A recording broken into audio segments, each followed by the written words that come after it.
So what will children be doing in your program each day? A vital part of planning is establishing a program plan of daily activities and schedules. Creating this program plan is a must. Caring for children of different ages and stages of development can be challenging because of the wide range of abilities and skill levels. You must establish a daily schedule of program activities which offers regularity and routine, including snack and meal periods, nap and rest periods, indoor activities, and outdoor playtime. Children will be spending many hours with you, and a meaningful and appropriate program plan is essential.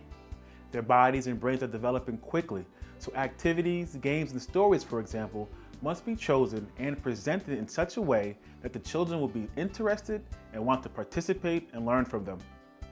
Coming up with last-minute ideas of what to do each day is a recipe for disaster. Programs should be a combination of activities, giving the children a chance to choose within limits. Having too many choices can lead to chaos. So be prepared. It's well worth the time and effort and all will benefit, especially the children. Your local child care resource and referral agency can provide technical assistance in this area if you need help. You know that children can be curious, fearless, fun-loving, daring, shy, timid, and easygoing. They are capable of exhibiting behavior that is desirable and undesirable. As a provider, you must learn to appropriately approach and deal with all types of behavior. It's easy to accept and encourage appropriate behavior, but not nearly as easy to deal with behavior that is inappropriate or undesirable.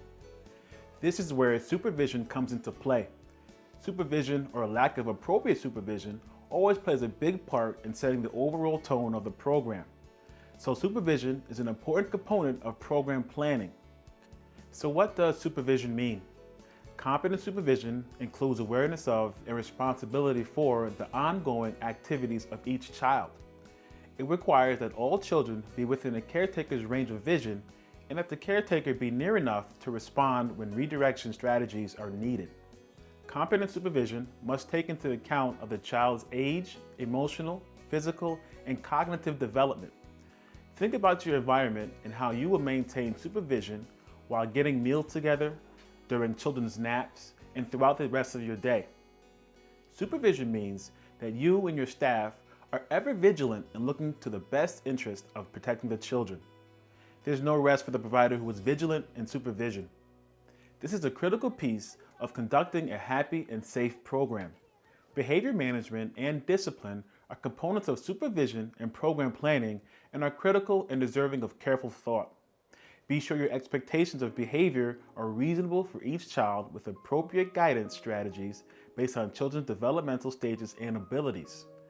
A behavior management plan or policy is necessary for consistency and fairness. It will help you provide a steady approach to supervision and discipline. You must establish written disciplinary guidelines and provide copies of these guidelines to all caregivers and parents. These guidelines must include acceptable methods of guiding the behavior of children consistent with the age and ability. They should also include information on working with children who present challenging behaviors. Discipline must be administered in such a way as to help each child develop self-control and assume responsibilities for his or her actions. You can do this by having clear and consistent rules and limits appropriate to each age and development of the children in care. You must also use acceptable techniques and approaches that help children solve problems. A behavior management plan must be submitted to your licensor, including all this information. Keeping your program a safe and healthy one for children is a must. Seriously consider the health needs of the children in your care. As part of the application, you must create a health care plan. This plan will help to protect and promote the health of the children in your care. It includes an abundance of information, including healthcare practices for children and yourself, health policies for your program, an emergency healthcare plan, and details on how to keep your entire program a healthy place. You can find out more about these specifics that must be included in your healthcare plan in the Group Family Daycare Regulations. You can also find useful information for creating your healthcare plan on the OCFS website. A healthy childcare environment is a must. Children have health needs, some of which may be major or minor, and you may not know this until the child's enrolled. So part of the application process is to develop a basic healthcare plan. This plan covers a variety of health-related issues and practices, including the administration of medication to children. Some providers choose not to administer medication, but if you do decide to administer medication, you must enroll in and complete the Medication Administration Training, or MAT. You must arrange for the services of a healthcare consultant to visit your program, review your plan, and make sure it's being followed.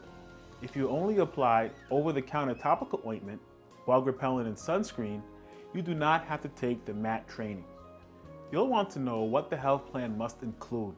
Some of these components are a daily health check of children for illness, injury, and signs of abuse or maltreatment, a record of children's injuries and abuse and maltreatment, how you will get emergency help, whether you will give topical ointment or all medications, arrangements for sick or injured children and parent notification, which caregivers are approved to administer medication, designation of a healthcare consultant, and the schedule of visits to your program by the healthcare consultant.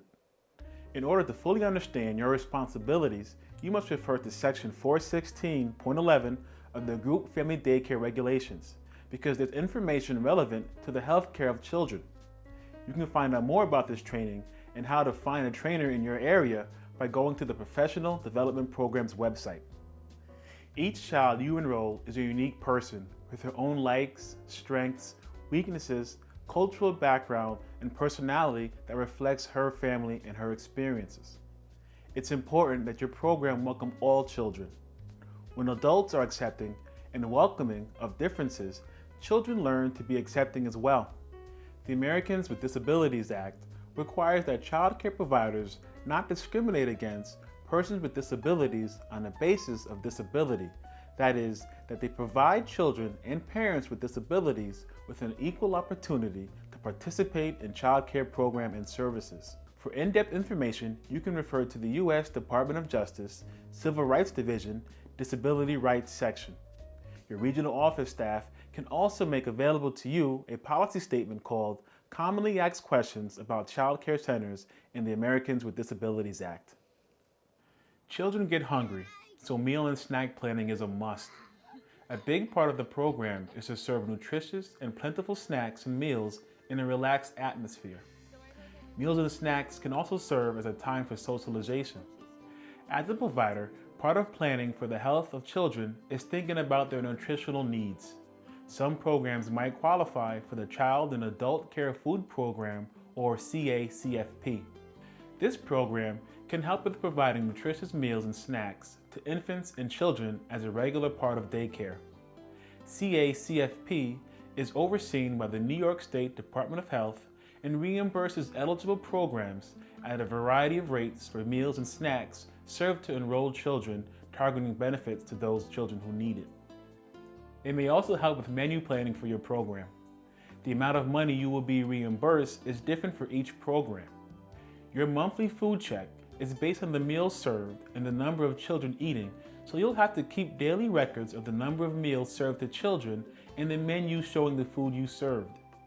Providers that serve low-income families receive higher reimbursements. You may be wondering when you can apply to participate in ECETP. You can apply when you have a valid license or are in the process of applying for one from OCFS. To find out more about the New York State Department of Health ECETP, go to the resources section at the end of this video. Do you know providers and staff are mandated reporters of child abuse and maltreatment? It is extremely important to make yourself aware of your responsibilities in this area, as there can be serious consequences if you do not make a report. Training is available and you are required to complete this training. As mentioned previously, the training covers identification and prevention of child abuse and maltreatment, as well as training regarding the laws and regulations about child abuse and maltreatment. If you find yourself in a circumstance where you do have to make the report, it is important to remember that you do not have to have proof of the abuse or maltreatment. Reasonable suspicion that abuse or maltreatment may have happened is enough for you to make a report. Once you do, you will be contacted by officials who will follow up with you and others who are involved. As a provider, you might also want to consider becoming part of the local union. The Civil Service Employee Association, or CSEA, has a child care call center with people available to answer questions about many issues, including payments, regulations, subsidies, taxes, money management, and reducing risk.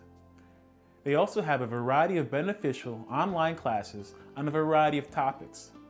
To find out more about CSEA, you can go to the resources section at the end of this video. Are you considering transporting children as part of your program?